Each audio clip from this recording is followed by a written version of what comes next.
बहुमुखी संगीत प्रतिभा के धनी मोहम्मद रफी ने संगीत के उस शिखर को हासिल किया जहां तक कोई भी गायक पहुंच नहीं पाया। उनकी आवाज के आयामों की कोई सीमा नहीं थी। मध्यमी अष्टम स्वर वाले गीत हो या बुलंद आवाज वाले याहू शैली के गीत, वह हर तरह के गीत गाने में माहिर थे। उन्होंने भजन, गजल, कव्वाली, देशभक्ति गीत, दर्द भरे तराने, जोशीले गीत, सुगम एवं शास्त्रीय संगीत तथा गैर फिल्मी गाने पूरी महारत के साथ गाए हैं और हर उम्र, हर वर्ग और हर रुचि के लोगों को अपनी आवाज के जादू में बांधा है। मोहम्मद रफी की आवाज के जादू को शब्दों में बयां करना असंभव है। उनकी आवाज में सुरों को केवल महसूस किया जा सकता है। उनकी आवाज कभी किसी शांत और विशाल मनोरम झील में ढलती शाम की तरह है, तो कभी उन्मुक्त प्रबल प्रपात की तरह, कभी हिमालय से निकलती गंगोत्री की कल कल धारा की तरह, तो कभी मुलायम मखमली गुलाबी गलीचे में लिपटी ठंडी रात की तरह महसूस होती है। मोहम्मद रफी संभवत हिंदी फिल्म संगीत के एकमात्र ऐसे गायक थे जिन्होंने ओरो अवरोह के इस्तेमाल में महारत हासिल की थी। यह क्षमता आज के समय के अत्याधुनिक हैरियल जेट के सीधे ऊपर उठने और नीचे आने यानी कि vertical take off and landing के समान थी। मोहम्मद रफी के गाए उनके गानों में आरोह अवरोह को बड़ी ही खूबसूरती से इस्तेमाल किया जाता था।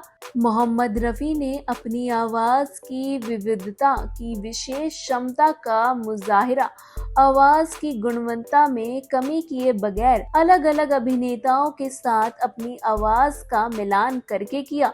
आप यकीन नहीं करेंगे कि जिन फिल्मों में उनके गाए गाने होते थे, उन फिल्मों के रिलीज होने से पहले ही पता लग जाता था कि कौन सा गाना किस अभिनेता पर फिल्माया गया है। हालांकि अन्य महान गायक यानी कि स्वर्गीय कोकिला लता मंगेशकर भी नूतन और मीना कुमारी के लिए अलग अलग तरीके से गाती थी। बहुमुखी प्रतिभा वाली गायिका आशा भोसले भी गाते समय हेलन और आशा पारेख के लिए अपनी आवाज में फर्क पैदा करती थी। इसी तरह मुकेश की आवाज राज कपूर के लिए, जबकि किशोर कुमार की आवाज राजेश खन्ना और बाद के दौर के कई अभिनेताओं के लिए बिल्कुल फिट बैठती थी। लेकिन मोहम्मद रफी की आवाज की वृहद रेंज और विविधता हर मायने में श्रेष्ठ थी।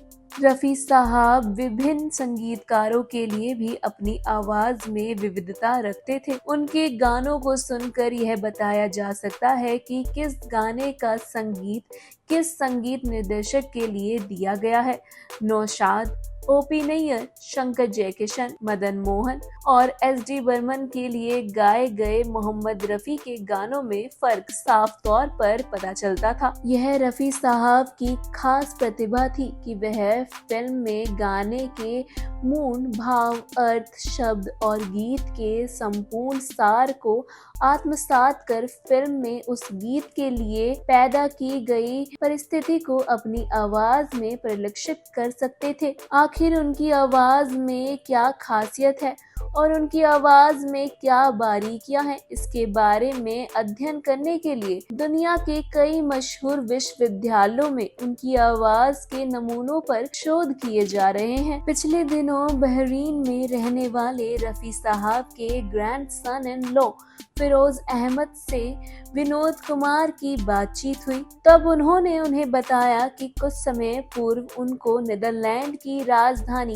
एम्स्टर्डम से एक संगीत समारोह में बुलाया गया था। वहां संगीत समारोह में भाग लेने वाले जो भी कलाकार थे, वह सभी अलग अलग देशों से आए थे और उनमें से किसी को भी हिंदी या उर्दू की कोई भी भारतीय भाषा नहीं आती थी, लेकिन वह सभी रफी साहब के गाने गा रहे थे और उन गानों को गाते समय वह इमोशनल हो रहे थे।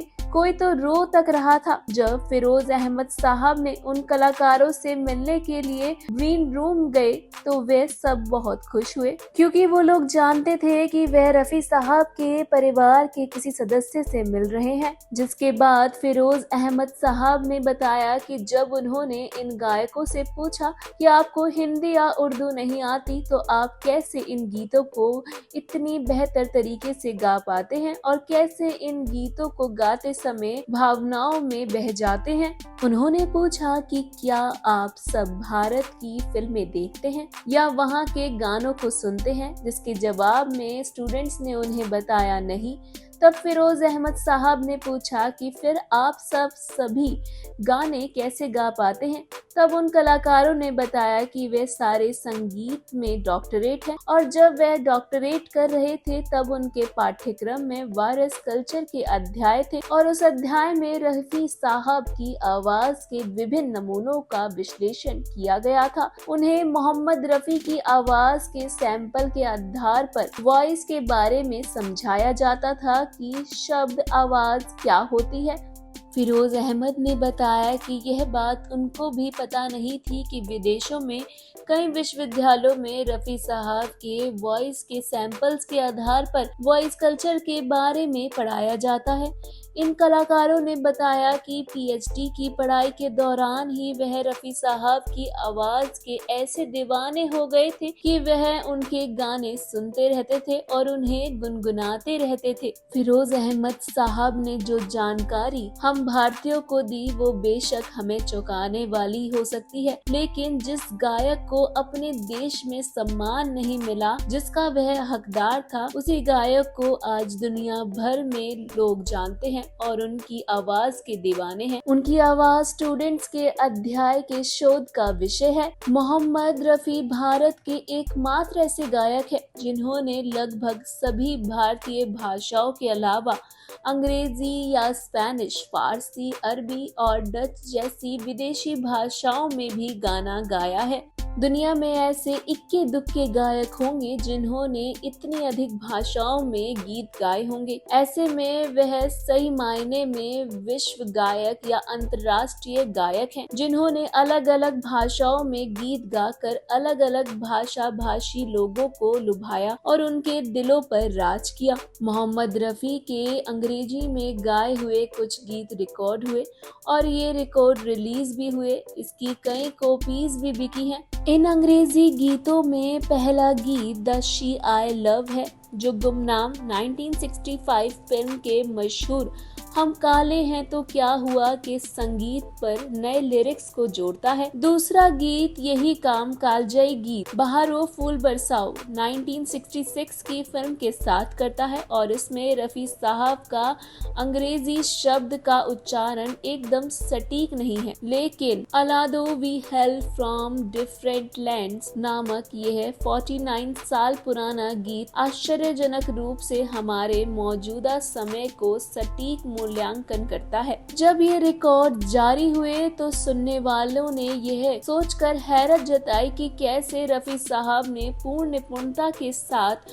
और अंग्रेजी के बिल्कुल सही एक्सेंट के साथ उन गीतों को गाया, मानो अमेरिका और ब्रिटेन में पला बड़ा कोई गायक गा रहा हो। यह गीत उस समय खूब लोकप्रिय हुए थे। इन गीतों को सुनकर सुनने वाले भी आश्चर्य में पड़ जाते हैं, क्योंकि रफी साहब ने अंग्रेजी या अन्य भाषाओं के एक्सेंट का पूरा ध्यान रखा था। रफी साहब की इन्हीं खूबियों और खासियतों के कारण लोग उन्हें विलक्षण प्रतिभा वाला गायक कहते हैं। लेकिन हमारे लिए यह दुर्भाग्य नहीं तो और क्या है कि आवाज के इस जादूगर को, जिसकी आवाज की दुनिया दीवानी है और जिसकी आवाज को दुनिया भर में प्रतिष्ठित विश्वविद्यालयों में अध्ययन के लिए चुना गया है और जिस गायक की आवाज पर प्रतिष्ठित विश्वविद्यालयों के छात्र अध्ययन और शोध कर रहे हैं, उस गायक को हमने महज पद्मश्री के लायक भी नहीं समझा। यहाँ सर्वोच्च नागरिक सम्मान भारत रत्न तो दूर की बात है,